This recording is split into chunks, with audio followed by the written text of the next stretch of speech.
අයිබෝන් ඉතිං වෙනද වගේම හෙළ ඉතිහාසය ගැන හොයාගෙන යනකොට අපිට සුවිශේෂී චරිතයක් මුණ ගැහෙනවා. ඒ කවුද කියලා මම ඔයාලට පෙන්නන්නම්. ඊට කලින් මෙන්න මේ වීඩියෝ එකේ මෙන්න මේ චූටි කැල බලන්න.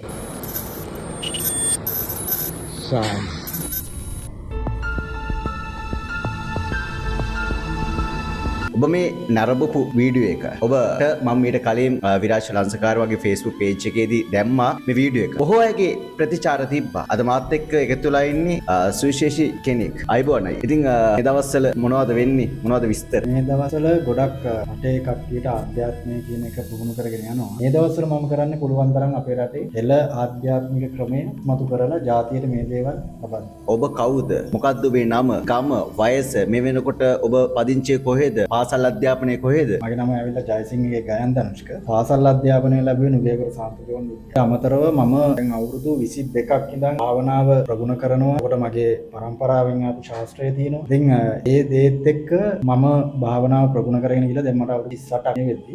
ඒකට මම භාවනාව කියන දෙයට ප්‍රවිෂ්ඨ වෙන්නේ අවුරුදු 18ේදී. මම 17. ඒත් එක්ක ගත්ත අත්දැකීම් එක මගේ හම්බ වෙච්ච ජීවිතේට හම්බ වෙච්ච ගුරුවරුන්ගෙන් ලැබපු ආభాෂයත් එක්ක මේ වෙනකොට අපේ රටේ එළ කුණ්ඩලිනී ක්‍රමවේදය. මේ කුණ්ඩලිනී ක්‍රමවේදය මම අවුරුදු 2ක් ඉඳන් ප්‍රගුණ කරගෙන යනවා. ඉදිරියට මේක අපේ දරු පරම්පරාවට කියලා දෙන්න අප කැප වෙලා සේවය කරන්න බලාපොරොත්තු වෙනවා. සාමාන්‍යයෙන් වයස අවුරුදු 18ක කෙනෙක්ට ඔය වගේ සිතුවිල්ලක් පහළ වෙන ප්‍රමාණය අඩුයි. එතකොට ඔබට ඇයි මෙවැනි සිතුවිල්ලක් පහළ වුනේ? එතම කිව්වොත් එහෙම දැන් මගේ සීයා ඇවිල්ලා හොඳ යෝගී. ආ භාවනා කරා ධර්මයට ලැබී. එතකොට ඒ ගත්ත ආభాෂයත් එක්ක තුමාගෙන් ගත්ත ගුරුහරුකම් එක්ක මම මුලින්ම මට ඕක ඔළුවට පහළ වෙනකොට මේ භාවනා කරනවා, මගේ සීයා මේ අධ්‍යාත්මය ගැන කතා කරනවා, මේ දේවල් මේ පොතපත කියවනකොට මටත් හිතෙනවා මේකට නැඹුරු වෙන්න ඕනේ. සාමාන්‍යයෙන් මේ ඇත්තටම මට අදහස් එන්නේ අවුරුදු 12 දී. ඒ කියන්නේ ගෙවල් වල තිබ්බ පසුවීමත් එක්ක. ඒකට මම උඩා කලින් ඉඳන්ම ගොඩක් ගමේ පන්සලේ ස්වාමීන් වහන්සේලාව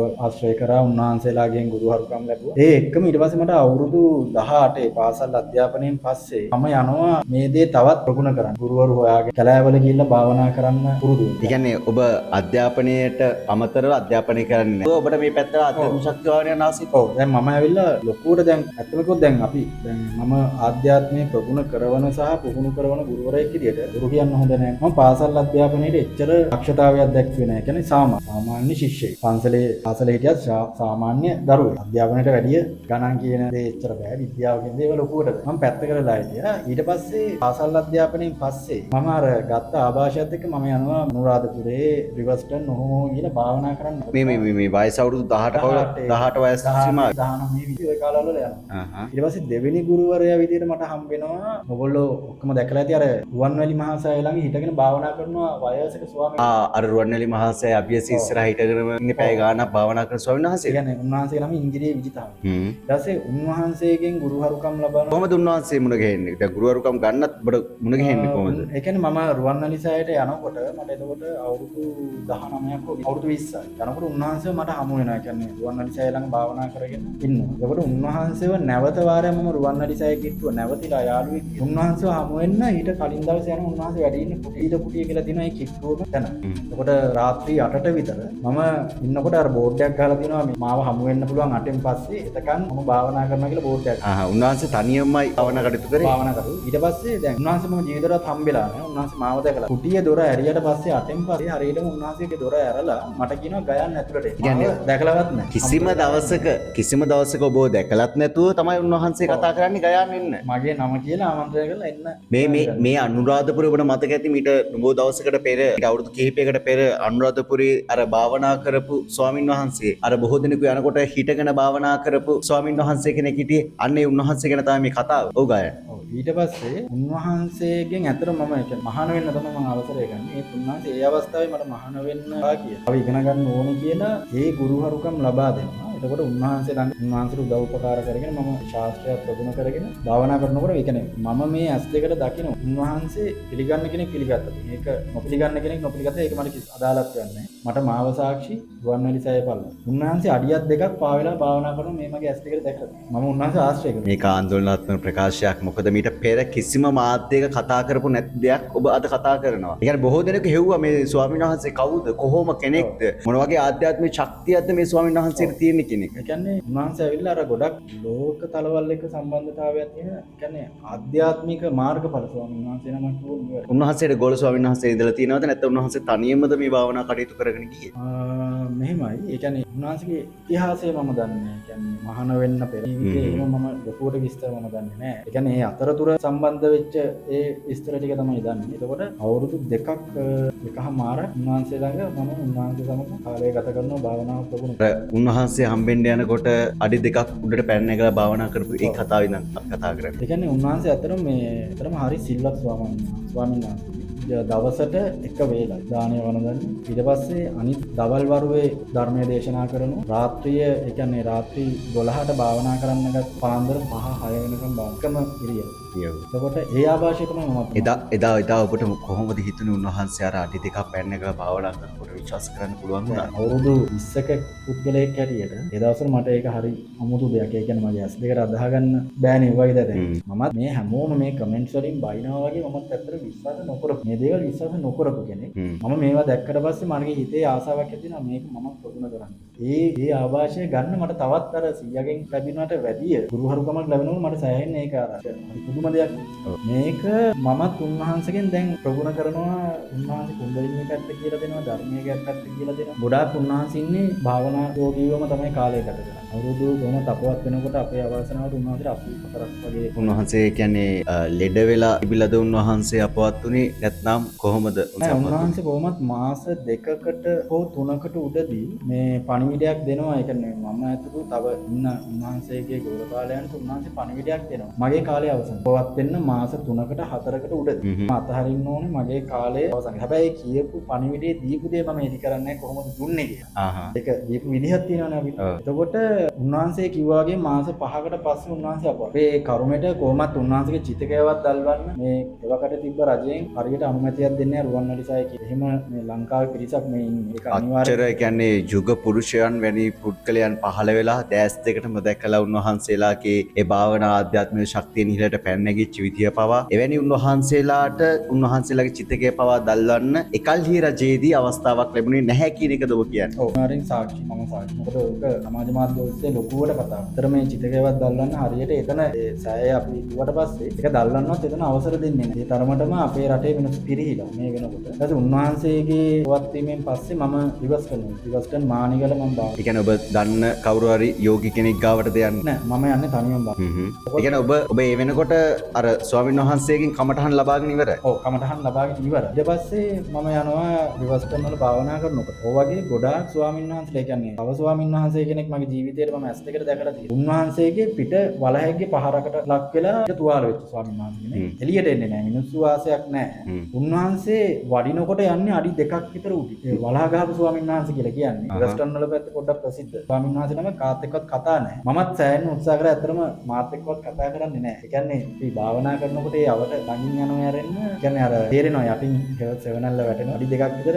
බැලුව ගල්මකට තේින්නේ ගෙලින් ගමන් කරනවා. ඒ වගේ අධික ආධ්‍යාත්මික තලවල ඉන්න යෝගීවරු ස්වාමීන් වහන්සේලා මේ රට ඇතුලේ වැඩ ඉන්නවා. මේ තවම වහන්සේලා වැඩ සිටිනවද? තවමත් එවැනි යෝගීන් වහන්සේලා ඉන්නවද? අනිවාර්යයෙන් රිවර්ස් කරනවල එතකොට අනුරාධපුරේ විශේෂයෙන් ලංකාවේ විශේෂිතම ස්ථානය. ඒ කියන්නේ බලගතුම ස්ථානය ගොඩාක් කට්ටිය රුවන්වැලිසෑය විදිහට හඳුන්වන්නේ නැහැ. ලංකාවේ බලවත්ම ස්ථානය ඇවිල්ලා ශ්‍රීපාද අඩවිය. හේතුව මොකද්ද? දැන් ඔබ ප්‍රකාශ කරන්නේ මහත් ආందోලනාත්මක ප්‍රකාශයක්. මොකද විශ්වයේ යම් කිසි ශක්තියක් තිබෙනවා නම් ඒ විශ්ව ශක්තිය ගැප් වෙලා පවතින්නේ උතුම් රුවන්වැලි මහා සෑයයි. මොකද භාග්‍යතුන් වහන්සේගේ ඩ්‍රෝනයක් පමණ ධාතුන් වහන්සේලා වැඩ සිටින එකක් සහ බොහෝ පොත්පත්වල වගේම විවිධ ආධ්‍යාත්මික භාවනා කරන අයත් සඳහන් කරලා තියෙන කාරණයක්. එතකොට ඔබ අද ප්‍රකාශ කරනවා ශ්‍රීපාද අඩවිය තමයි මෙහෙම තියෙන්නේ කියලා. ඔව් ශ්‍රීපාද අඩවිය තමයි ලංකාවේ. ඒක ප්‍රායෝගිකව බලන්න පුළුවන් ලංකාවේ මැප් එක අරන්. එතකොට ඔබතුමාම පොඩ්ඩක් බලන්න ගස්වල තදම වර්ණයේ තියෙන්නේ කොයි අවට? තදම හරිත වර්ණයේ පිහිටලා තින්නේ කොයි අවටද කියලා බලන්න. එතකොට ලංකාවේ විශ්ව ශක්තිය වැඩිපුරම ගැබ් වෙලා තියෙන්නේ ශ්‍රීපාද අඩවිය. ඒ කියන්නේ අපිට තියෙන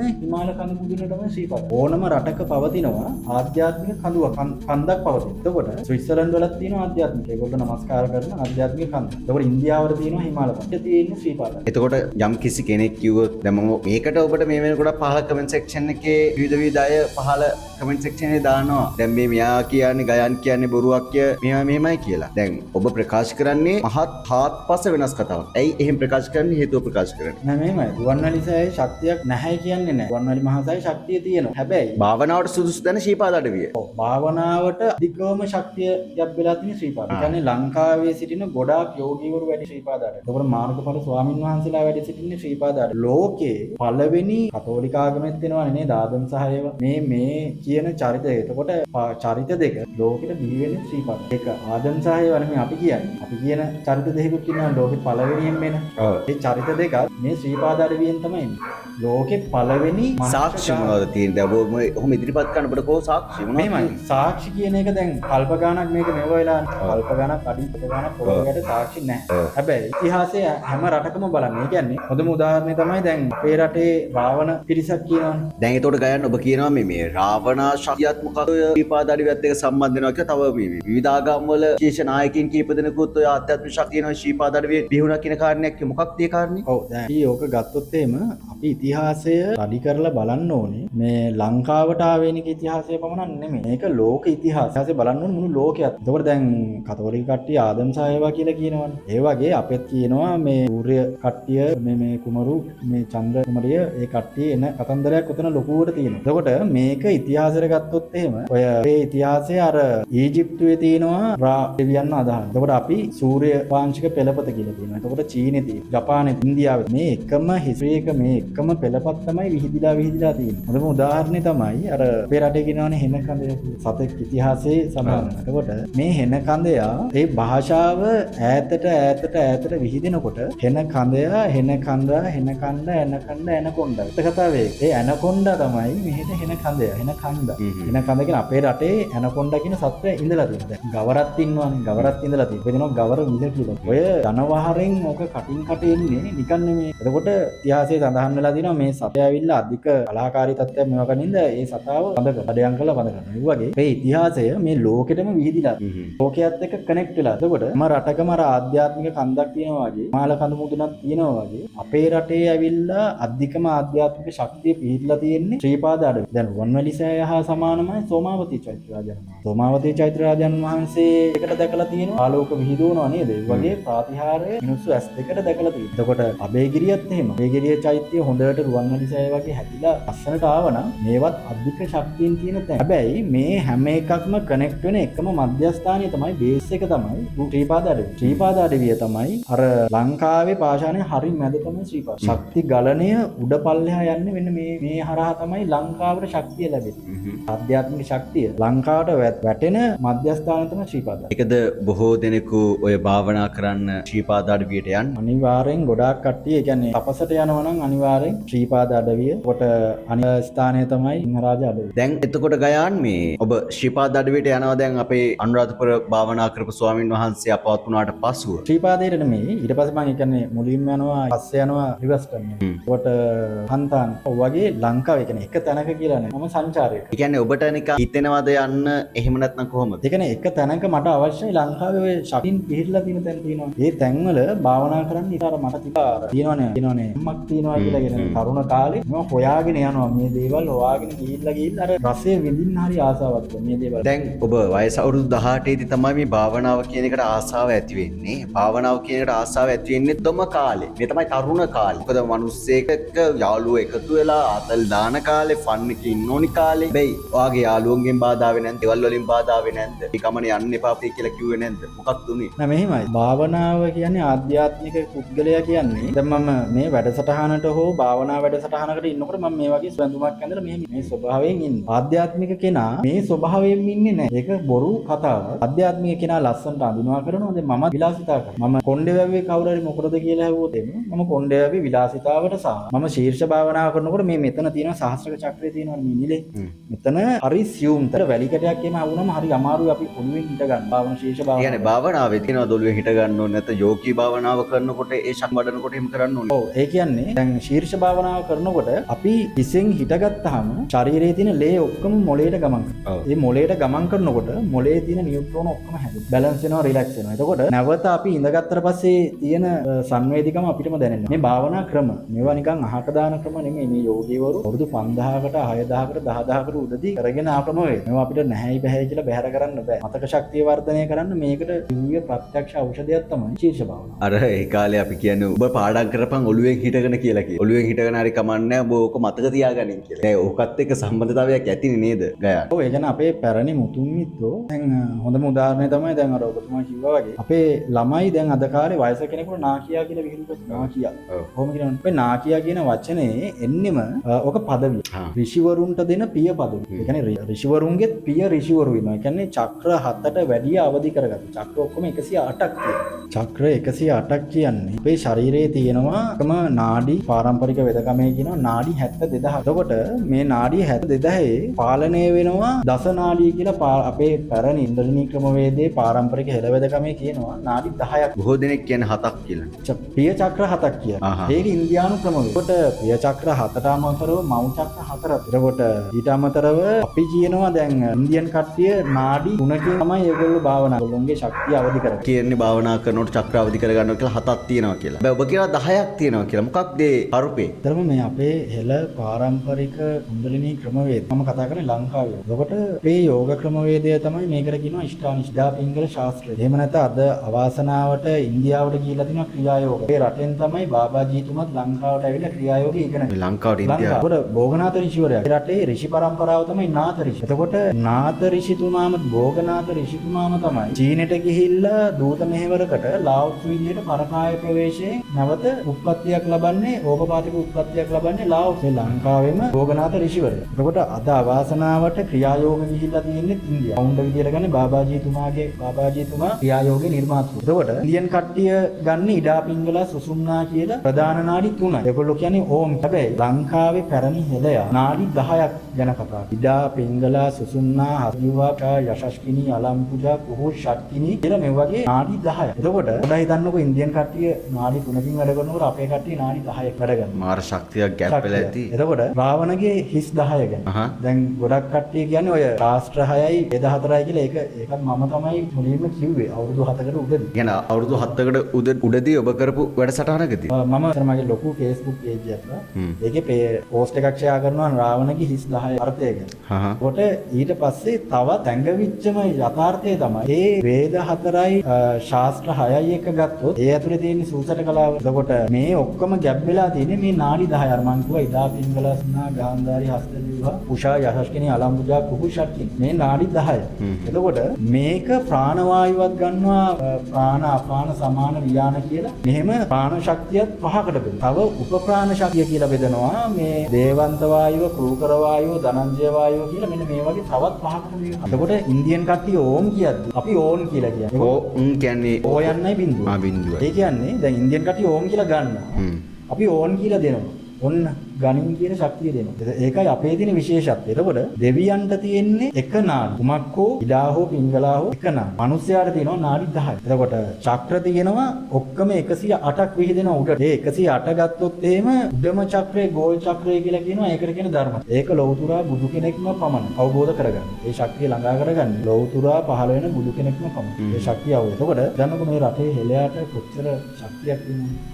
දැන් ඊට පස්සේ කොහොමද වෙන්නේ දැන් මේ භාවනාවේදී කරන යනකොට දැන් ඔබ කොහොමද ආය භාවනාවට සම්බන්ධ වුනේ? එක වෙලාවකත් හිතුන්නේ නැද්ද මම මේ භාවනාව අරින්න ඕනි තාතල්ලගේ වාහනයක් සැප ජීවිතයක් ගත කරන්න ඕනි මේ භාවනාව කරගෙන යනකොට බාධක එහෙම ඔබට ආවේ නැද්ද? මෙහෙම භාවනාව කරන කෙනෙක්ට තමයි වැඩිම බාධක. ඒක ජීවිතේට එන අභියෝග. ඒ බාධක මැඩගෙන ඉස්සරහට යනවා කියන්නේ ඒක තමයි මේ පුද්ගලයා තුළ වඩන බව. තමාගේ පෞරුෂත්වය සහ ඕනම දෙයකට නොසැලී පර්වතයක් වගේ මුහුණ. ඒක තමයි භාවනා යෝගීකයේ තියෙන විශේෂත්වය. මමත් ජීවිතේ අර වචනාර්ථයෙන්ම කිව්වොත් චිල්ල ගිහින් මමත් අඳිනවා කරනවා මේ මම හැබැයි මධ්‍යසාර ගන්නවා මම නිර්මාංශ පුද්ගලයෙක් ජීවිතේ මම මිනිස්සුන් ආශ්‍රය කරා හැම සමාජයක්ම ආශ්‍රය කරනවා හැමෝත් එක්කම කතා බහ කරනවා ජීවිතේ ඔයගොල්ලෝ වගේ මමත් ඉන්නවා හැබැයි ඉතින් එහාට ජීවිතයක් තියෙනවා මම ඊට එහා ඔබට ගිහිල්ලා මම භාවනාව කරනවා මගේ තියෙන මේ මූලිකම පියවර තමයි මිනිස්සු භාවනාවෙන් මේ ඉවත් වෙන්න හේතුව ගොඩාක් ගුරුවරු මිනිස්සුන්ගේ ඇඟේ ගහලා තිනවා භාවනා කරනකොට හැම දෙයකින්ම ඉවත් අඳින පළඳින විදිහ වෙනස් වෙනවා කන බොන දෙයින් වෙනස් වෙනස් වෙනවා. බුදුරජාණන් වහන්සේ මාංශ අනුභව කරපු අවස්ථාවල් තිබ්බනේ. දැන් අපි අර භාවනාවට සම්බන්ධ වුණු විදිය සහ භාවනාව කරගෙන යනකොට ඇති වුණු බාධක ගැන තමයි කතා කරේ. කොයි විදිහේ බාධකද ඔබට තිබ්බේ? කොහොමද දැන් මේ අවුරුදු ගාණක් භාවනා කරගෙන යනකොට ආපු කරදර? කරදර කියන්නේ සාමාන්‍යයෙන් පෞල් පසුබිමෙන් ගොඩාක් වෙන කරදර. ඔබට භාවනා කරන්න දෙන ආර්ථික ප්‍රශ්න එනවා. මම අර ලොකුවට පෞද්ගලික ජීවිතේම කියන්නේ නැහැ. හැබැයි මම අගකීමෙන් භාවනා කරන කෙනෙක් හරියට භාවනා මාර්ගයට වැටුණාට පස්සේ අභියෝග කියන දේ අනිවාර්යෙන් ඒක බලාපොරොත්තු විය යුතුම. මොකද ඒ අභියෝග වලට මුහුණ දීලා මනසේ ඒකාග්‍රතාවය තියාගන්න පුළුවන් පුද්ගලයා තමයි භාවනාවෙන් ජය. ඒක සාමාන්‍ය භාවනාවේදී නිකන් මේක බලන්න කරන වැඩක් වගේ වෙන්න බැරිද? මෙයාට කොච්චර දරා ගැනීමේ හැකියාවක් තියෙනවද කියලා නිකන් විශ්වය විසින්ම මේ වගේ ලබා දෙන කාර්යයක් වෙන්න බැරිද? ඔව් අනිවාර්යෙන් ඔබ හරි. ඒ කියන්නේ අනිවාර්යෙන් විශ්වය තමයි අපිට මේ දේවල් දෙන්නේ. කියන්නේ විශ්වය කියන දේ බලාගෙන ඉන්නා විශ්වයට සම්බන්ධ වෙන පුද්ගලයා ගැන විශ්ව ශක්තියින් බලාගෙන. ඒ දෙන දේවල් අපි බාරගන්නේ කොහොමද කියලා විශ්වයෙන් අපිට අපි දිහා බලාගෙන ඉන්න. සැබෑ විශ්ව ශක්තියට අවතීර්ණ වෙන පුද්ගලයාට වියෝග බොන්න. එකෙන් එක උඩුගම් බලා යන්න තමයි මේ දේවල් අනිවාර්යෙන්. භාවනාවේ පියවර භාවනාව කරගෙන යන්නේ කොහොමද? භාවනාව කරන් යනකොට එන බාධක මොනවද? භාවනාවෙන් කොයි විශ්ව ශක්තියින් වලට යන්න පුළුවන්ද කියන කාරණය අපි ගයාන් ඊළඟ එපිසෝඩ් එකේ ඉඳන් අපි කතා බහ කරගෙන යමු. ඊට ප්‍රථමයෙන් මම ගයාන් ඔබෙන් අහන්න කැමතියි. දැන් ඔබ එදා ඇවිල්ලා මට පෙන්නනවා යම් කිසි දෙයක්. මම ඔබට කිව්වා මේ වීඩියෝ එක බලන්න කම මේ කතා බහ යනදී මේ වීඩියෝ එක යයි. දැන් ඔබ ප්ලාස්ටික් කෝප්පයක් ගෙනලා දුන්නා. මම ඔබට ඔබ ප්ලාස්ටික් කෝප්පය අතින් අල්ලන්නේ නැතුව විසි කරා. ඔබට මම වාහනේ යතුර දුන්නා. ඒ වාහනේ යතුරත් විසි කරා. සමහරු දාලා තිබ්බා කමෙන්ට් සෙක්ෂන් එකේ කමෙන්ට්. මේක නම් මේ මැජික් බලෙන් කරන දෙයක්. මේක මේ නූලක් දාලා කරන දෙයක්. හැබැයි PVSට මම දැක්කා. මොකක්ද ඒ උන සිදුවීම? එදා මේ මොකද ඔබතුමා මම හම්බ වෙන්න ආපු ගමනක් නෙමෙයි. අපි දෙන්න මීට කලින් කොහොමත් හම්බෙලත් නැහැ. හම්බ වෙලත් නැහැ. මම නිකන් බම්බල පිටියට ඇවිල්ලා ඔබතුමාට කෝල් එකක් ගන්න. يعني නිකන් කතා කරන. ඒ කියන්නේ අපි හම්බ වෙලා කතා කරමු. මේ දවසේ එන දිනයක් අපි දාගෙන හිටියේදී. මම දන්නේ නැහැ ඔබතුමා ඉන්නේ බම්බල පිටියේ කිව්වා කියලා දන්නෙත් නැහැ. ඒක හම්බු සිදුවීම. එතකොට මම කතා කරනකොට තමයි ඔබතුමා ඉන්නේ කියලා කිව්වා. මම එතකොට ඉන්න තැනට ඔබතුමාට එන්න කිව්වහම බෑ ඔබතුමා තමයි කිව්වේ හොඳ තැන තියෙනවා මෙතනට එන්න. එතකොට මම නූල් අතේ තියන් ඉන්නවා. මේ වුණත් මම නූලක් අතේ තියාගෙන ඒ වෙලාවේ මට පැය 24 මේ යන තැනට මම නූල් අතේ තියන් ඉන්නවා. නේද? ඒ වෙලේ කොහොමත් මම ගයාන් දැක්කා. මම ඔබට ප්ලාස්ටික් කෝප්පය අතට ගෙනල්ලා දෙනකොට ඔබ කිව්වා මම ඕන්න අල්ලන්න නැතුව මේක විසි කරන්නම් කියලා. හැබැයි ඔබ මේ අත් දෙකෙන් අල්ලන්නවත් නැතුව දෙපැත්තට තියාගෙන මේ කෝප්පය විසි කිරීමක් සිදු කරනවා. ඊට පස්සේ මට මේක සැකයි. සාමාන්‍ය ප්ලාස්ටික් කෝප්පයක් ඕන මිනිස්සෙට විසි කරන්න පුළුවන් කියන මට්ටමේ හිටියේ ප්ලාස්ටික් දැන් අපිට පේන්නේ නැහැ නේ ගයාන් මේක මොකක්ද වෙන්නේ කියලා. මේ මැද්දේ තියාගත්තා. තල කටි පිඹල ෂේප් එකේ ඉස්සරහට යවලා යවන්න පුළුවන්. හැබැයි ඊට පස්සේ මම ඔබට දුන්නේ කායයක යතුර. ඔබ මේ කායයක යතුරත් හරි අපූර්වට අර පොඩි බබාට කියනවා මේක අල්ලගන්න කියලා විසි කරනවා. කොහොමද ඒක වෙන්නේ? මේ ආධ්‍යාත්මික ශක්තිය වුණ දෙයක්ද? ඇත්තටම ඕනම ඔබ්ජෙක්ට් එකක ගත්තොත් එහෙම කියනවා මේ හැම එකම කියනවා කොස්මික් එනර්ජි එකක් විහිදුවන. මේ කොස්මික් රේස් එක ඕනම ශක්තියක විහිදුන. ඒ කියන්නේ මැරෙන්නේ, ඒ කියන්නේ යම් කිසි ශක්තියක් ඉරන්නේ නැතුව, පුරු වෙන්නේ නැතුව තියෙන ඕනම ඒකක වස්තුවක තියෙන මේ කොස්මික් රේස්. ඒකට මම කරන්නේ මගේ අපේ ශරීරයේ තියෙන මේ ආධ්‍යාත්මික මේ කොස්මික් එනර්ජි එක. මේ කොස්මික් එනර්ජි මේක නූල් වගේ තමයි විහිදලා. සියුම් නූල් වගේ. මම කරන්නේ මගේ කොස්මික් රේස් එකත් එක්ක අර තියෙන ඒකේ වස්තුවෙන් පිට වෙන කොස්මික් රේස් එකත් එක්ක සම්බන්ධයි. අපි කියමු නිකන් පටල ගන්නවා වගේ. හැබැයි ඒකට මනස යොදවන්න අපි කියනවානේ මේ සමතේ වඩන්න ඕනේ කියලා. සමතේ වැඩුවාම මනස අයාලේ දුවන්නේ නැතුව අරමුණකට ඒක විතරක් නිමිත්ත කරගෙන ෂණයෙන් ඒ සම්බන්ධව හිතට මනසට සම්බන්ධ වෙන හැකියාව පුහුණු කරලා. දැන් ගොඩක් කට්ටිය අහලා තිබ්බ මම දැක්ක කමෙන්ට්ස් වල ඕකෙන් ඇති වැඩේ මොකක්ද? වැඩේ තමයි මෙන්න මේ. වැඩේ තමයි ඕනම දෙයකට ෂණයෙන් මනසේ ඒකාග්‍රතාවය පවත්වන්න. තප්පරෙන් දෙකෙන්. ඒ කියන්නේ මේක පුහුණු කරනවා කියන්නේ ඕනම වස්තුවකට නිමිත්තක් විදිහට මනසේ ඒකාග්‍රතාවයකට ගන්න. දැන් මට පුළුවන් පාරක් අයිනේ වුණත් සතෙක් පුරන තැනක වුණ භාවනා කරන්න කිසිම කරදරයක්. අනිවාර්යයෙන්ම දැන් මේ කතා බහ යන අතරතුරේදී මෙම රෙකෝඩින් එක පටන් ගත්ත මොහොතේ දන්න අපිට ඇහෙන පරිසරයේ ශබ්ද පවා කියන්නේ බල්ලන් බුරනවා. හරිද ගයන්. ඒ වුණත් අපි අපේ වැඩේ ඉදිරියට කරගෙන යනවා. මම මේක නතර කරන්න හදනකොට ගයන් කියන්නේ ඕක සාමාන්‍යයෙන් එන බාධක ඔය වගේ දේවල් ගණන් ගන්න හොඳ නෑ. ඔය සද්ද බද්ද ඇහුණට කමක් නෑ. මොකද මේක ස්වභාවිකව ඇහෙන දෙයක්. අපි අපේ කතාව මේ විදිහටම කරගෙන යමු කිව්වා. ඕක. ඉතින් මේකේ මේ මානසික ඒකාග්‍රතාවය එකකට අපි යොමු කරනවා කියන්නේ ඒක තමයි භාවනාව. ඉතින් ඕනම කෙනෙක් අතින් අල්ලලා ගන්න පුළුවන්.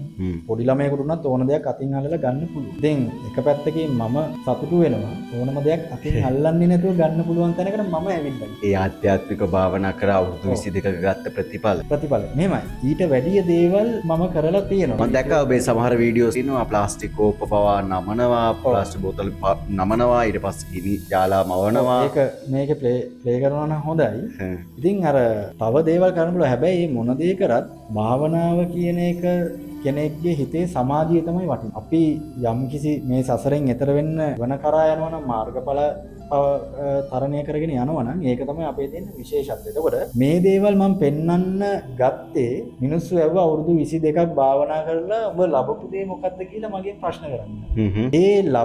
ඒ කියපු වචනයට මම රිප්ලයි එකක් විදියට මේ කිහිපයක් පෙන්නුවා පමණයි. එතනින් එහාට දිගින් දිගටම මම පෙන්වන්නේ ගයන් මම ඔබෙන් කෙල්ලීමක් කරනවා. ඔබ මේ සම්බන්ධයෙන් අපේ අවසාන වැඩසටහන කිව්වා. ඒ කියන්නේ මේ මාධ්‍ය ශාස්ත්‍රයක සම්බන්ධ වෙන වැඩසටහන මීට ඉදිරියට සම්බන්ධ වෙන්න පුළුවන්. නමුත් ගයන් මීට එහායින් ගියපු වැඩපිළිවෙලකට තව නොබෝ කාලෙක යන්න තියෙන කලින් තමයි අපි මේ ගයන් කියන මේ සම්බන්ධව කාරුණු කාරණා විමසන්න ගත්තේ. ගයන් මම ඔබෙන් කෙල්ලීමක් කරනවා මේ වැඩසටහන ඉදිරි මාලාවට වැඩපිළිවෙලට යනකොට ඔබගේ ඒ තියෙන හැකියාව අපේ මිනිස්සුන්ට වංචනිකව නොව අපි ඔවුන්ට සාක්ෂි සහිතව ඉදිරියට පෙන්වන්න පොරොන්දු වෙනවා. ඔව් අනිවාර්යෙන් පෙන්වන්න පුළුවන්. දැන් එදත් ඔබතුමා ආවා ඉල්ලුවා මම ඒක පොඩි දෙයක් වෙන්න. ඒ කියන්නේ මෙන්න මේකයි ප්‍රේක්ෂක හිතවතුනි එදා උනේ. එදා ගයාන් මට කෝල් එකක් ගන්නවා. හැබැයි මම ගයාන් කවුද කියන එක දැනගෙන හිටියේ නැහැ. කෝල් එක ආන්සර් කරනවා. ගයාන් මාත් එක්ක කතා බහ කරනවා. මට කතා බහ කරන යනකොට මේ පොඩි දැනුමක් තියෙන කෙනෙක් වෙන්න ඇති. මොකද බොහෝ කෝල් එනවා විවිධ පුද්ගලයන් කියන්නේ. එතකොට මං කියනවා ඔබතුමා කොහෙද ඉන්නේ කියලා. මට නිකන් අහන්න හිතෙනවා. ඒ වෙලේ ගයාන් කියනවා බම්බල් පිටියේ ඉන්නේ කියලා. ඔන්න බම්බල් පිටියේ මං කියනවා එන්න කියලා. අර හම්බුන අවස්ථාවේදී ගයාන් මේ භාවනාව ගැන කතා කරන යනවා. ප්‍රේක්ෂකින්නේ ඔබට මට අපි සියල්ලටම එන ප්‍රශ්නයක් තමයි මේ. භාවනා කරනවා නම් ওই භාවනා ප්‍රතිඵලයක් පෙන්වන්න පුළුවන් කෙනෙක්ට. අවුරුදු ගාණක් භාවනා කරනවා නම් අභියෝග කරනවා ඔබ භාවනා කරලා තියෙනවා නම් කරපු දෙයක් පෙන්වන්න. අන්න වෙලෙත් තමයි ගයාන්ට අපි ප්ලාස්ටික් කෝප්පයක් දෙන්නේ. මොකද ප්ලාස්ටික් කෝප්පය අද්දකින් විසි කරනවා. ඒ වෙලේ මම විශ්වාස කරන්නේත් නැහැ. මොකද ප්ලාස්ටික් කෝප්පේ කටින් පීමල විසි කරන්න පුළුවන් නේ කියන එක අපි හිතුවා.